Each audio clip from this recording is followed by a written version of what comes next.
शरद पवारांवर केलेल्या टीकेवरून जयंत पाटलांचा अमित शहांवर पलटवार. केंद्रीय मंत्रिमंडळात इतके वर्ष काम करत असताना देशातल्या शेतकऱ्यांसाठी शरद पवारांनी काय केलं हे समजून घेण्याचा प्रयत्न जर त्यांनी केला असता तर भारताच्या इतिहासात कृषी मंत्री म्हणून शरद पवारांना तेवढं उत्तम काम दुसरं कोणीच केलं नाही हे त्यांना मान्य करावं लागलं असतं, असा टोला राष्ट्रवादी काँग्रेस शरद पवार पार्टीचे प्रदेशाध्यक्ष जयंत पाटलांनी केंद्रीय गृहमंत्री अमित शहांना लगावला आहे. तसेच कृषी मंत्री असताना शरद पवारांच्या 10 वर्षाच्या काळात महाराष्ट्रालाच नाही तर देशातला शेतकरी श्रीमंत झाला. केरळच्या सुपारीपासून काश्मीरच्या सफरचंदापर्यंत आणि महाराष्ट्रातल्या प्रत्येक पिकासाठी शरद पवारांनी मदत केली आहे. त्यामुळे महाराष्ट्र आणि देशातल्या शेतकऱ्यांच्या मनातील शरद पवारांच्या आदराला तडा घालण्याचा उद्योग केंद्रीय गृहमंत्री अमित शहा यांनी करू नये, असा पलटवार राष्ट्रवादी काँग्रेस शरद पवार गटाचे प्रदेशाध्यक्ष जयंत पाटील यांनी केला आहे. शेतकऱ्यांसाठी शरद पवारांनी काय केलं हा सवाल अमित शहा यांनी केला होता. यावरून जयंत पाटलांनी अमित शहांवर हा निशाणा साधला आहे. देशाचे नेते शरद पवार साहेब यांनी कृषी मंत्री झाल्यावर काय केलं महाराष्ट्रासाठी आणि देशासाठी, असा प्रश्न काल विचारण्यात आला. मला आश्चर्य वाटते की केंद्रीय मंत्रिमंडळात इतके वर्ष काम केल्यानंतर देशातल्या शेतकऱ्यांसाठी काय केलं हे समजून घेण्याचा प्रयत्न जर त्यांनी केला असता, मला वाटतं की भारताच्या इतिहासामध्ये कृषी मंत्री म्हणून एवढं उत्तम काम दुसरं कुणीच केलं नाही हे त्यांनाही मान्य करावं लागलं असतं. ज्या ठिकाणी भारतामध्ये अन्नधान्य उत्पादनात पवार साहेबांच्या 10 वर्षाच्या काळात 60 दशलक्ष टन वाढ झाली. एकेकाळी अन्नधान्याची आयात करणारा देश निर्यात करायला लागला. 2004 साली UPA सरकारने जेव्हा सत्तेत आले त्यावेळी गहू 540 रुपये, तांदूळ 560 रुपये, कापूस 1500 होता. आज हमीभाव गव्हाला 1300 रुपये, तांदळाला 1350 रुपये आणि कापसाला 3500 रुपये तेव्हा घेऊन जाण्याचं काम हे पवार साहेबांनी केलं, हे विसरता येणार नाही. वाजपेयींच्या काळातली या आधारभूत किमती वाढण्याची जर आपण यादी बघितली तर तांदूळ 12% वाढ झाली, ज्वारी 22% वाढ झाली, कापूस 10% वाढ आणि सोयाबीनला 11% वाढ त्यांच्या कार्यकाळात झाली. खरं म्हणजे देशांतर्गत धान्य उत्पादनाचा आकडा 2004 सालापर्यंत फक्त 2210 दशलक्ष टनाचा होता. पण पवार साहेबांनी त्यानंतर 260 दशलक्ष टनाच्या वर हा आकडा नेला.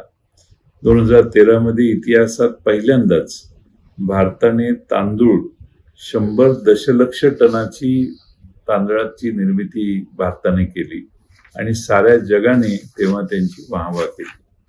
पवार साहेबांनी राष्ट्रीय फळबाग अभियान सुरू केलं, 100% अनुदानाची तरतूद केली. परिणाम झाला की 60 लाख हेक्टर क्षेत्र देशात फळबाग लागवडीखाली आलं. राष्ट्रीय फलोत्पादनाच्या अभियानावर पण गेल्या 8 वर्षात 8,000 कोटी रुपये त्यांच्या काळात खर्च करण्यात आले. त्याचा परिणाम म्हणून आपली देशांतर्गत गरज भागवून देशाला 14,000 कोटी रुपयाचं परकीय चलन मिळायला लागलं.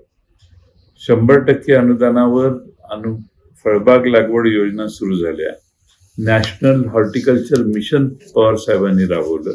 त्यामुळे देशात आणि राज्यात लाखो हेक्टर फळबागा लागवड करण्यात आली आणि फलोत्पादनामध्ये भारत 75 दशलक्ष टनापर्यंत पोहोचला. फलोत्पादनात महाराष्ट्र देशात पहिल्या क्रमांकावर आणला. आज देशात कुठे गेला तरी सर्व चौकात विविध प्रकारची फळं तुम्हाला मिळू शकतात. ते ह्या धोरणाचा परिणाम आहे असं म्हटलं तर वावगं ठरणार नाही. आज 80 लाख हेक्टर जमिनीवर 147 दशलक्ष टन एवढ्या भाज्यांचं उत्पादन होतं. फळे व भाज्यांच्या निर्यातीतून 14-15 हजार कोटीपेक्षा जास्त परकीय चलन भारताला मिळायला लागलं. हे कशामुळे झालं? पवार साहेबांच्या दूरदृष्टीमुळे झालं, कामामुळे झालं. आज खरं म्हणजे 87 देशामध्ये जगभरात भारतातली ताजी फुलं दररोज आज निर्यात होतात. द्राक्ष असेल, कांदा, लसूण, केळी या सगळ्या पिकांवर राष्ट्रीय पातळीवर संशोधन केंद्र त्यांनी उभारले. ज्याचा कोट्यावधीचा फायदा शेतकऱ्यांना आजही होतो. Indian council for agriculture research ICAR या कृषी संबंधित संशोधनासाठी देखील अग्रणी असणाऱ्या संस्थेच्या उभारणीमध्ये पवार साहेबांनी भूमिका घेतली आणि या संस्थेत आज 5,000 कृषी शास्त्रज्ञ देशभर काम करतात. संशोधन चालू आहे. आज देशामध्ये शेतकऱ्यांची कर्जमाफी कुणी केली?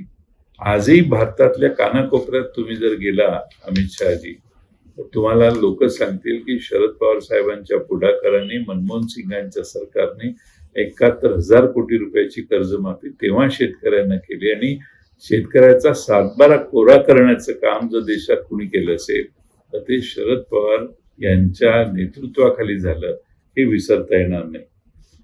विदर्भात आत्महत्येचं प्रमाण वाढलं. पवार साहेबांनी पंतप्रधानांना अमरावतीला, यवतमाळला बोलवलं आणि 3,000 कोटी रुपयाचं तेव्हा त्या काळात पॅकेज या शेतकऱ्यांना मिळवून देण्याचं काम शरद पवार साहेबांनी केलं. खरं म्हणजे राष्ट्रीयकृत बँकांना शेतीसाठी कर्ज देणे, पीक कर्ज देणे सक्तीचं आणि अनिवार्य केल्यामुळं कृषी पत पुरवठ्याची एकूण रक्कम 86,000 कोटीवरून 8 लाख कोटी रुपये गेली. हेही शरद पवार साहेबांनी केलं. पूर्वी कर्जावर 13% दराने व्याज होतं, 6% त्यांनी आणलं. नियमित कर्ज भरणाऱ्याला 2% देण्याचे सवलत त्यांनी दिली आणि 1 लाख रुपयापर्यंतचे कर्ज तर बिनव्याजी केलं. हेही शरद पवार साहेबांनी केलं. दुष्काळात महाराष्ट्राला 2200 कोटी रुपयाची तेव्हा अतिरिक्त मदत मिळवून दिली. अमूल सारख्या संस्थांची मदत घेऊन जनावरांच्या छावण्यांसाठी 60 कोटी रुपयाचं पशुखाद्य त्यावेळी उपलब्ध करून गेलं. महाराष्ट्रातल्या बोर उत्पादक संघ आणि महाराष्ट्र राज्य बागायतदार संघाची, द्राक्ष बागायतदार संघाची स्थापना करण्यासाठी त्यांनी पुढाकार घेतला. आणि त्यामुळं वारंवार महाराष्ट्रात येऊन शरद पवार साहेबांनी शेतकऱ्यांसाठी काय केलं हा प्रश्न विचारण्याचं धाडस अमित शहांनी करू नये. कारण शेतकऱ्यांसाठी बरंच काही महाराष्ट्रातल्याच नाही तर भारतातल्या शेतकऱ्यांसाठी त्यांनी केलं. केरळच्या सुपारीपासून ते काश्मीरच्या सफरचंदापर्यंत आणि महाराष्ट्रातल्या प्रत्येक पिकाला मदत करण्याचं काम शरद पवार साहेबांनी केले. त्यामुळे वारंवार शरद पवार साहेबांनी काय केलं हा प्रश्न विचारून महाराष्ट्रातल्या जनतेच्या मनात आणि देशातल्या जनतेच्या मनात शरद पवार साहेबांच्या बद्दल जो आदर आहे त्याला तडा घालण्याचं काम करण्याचा उद्योग कुणी करू नये एवढीच आमची अपेक्षा. Bureau report, SBN Marathi, Sangli.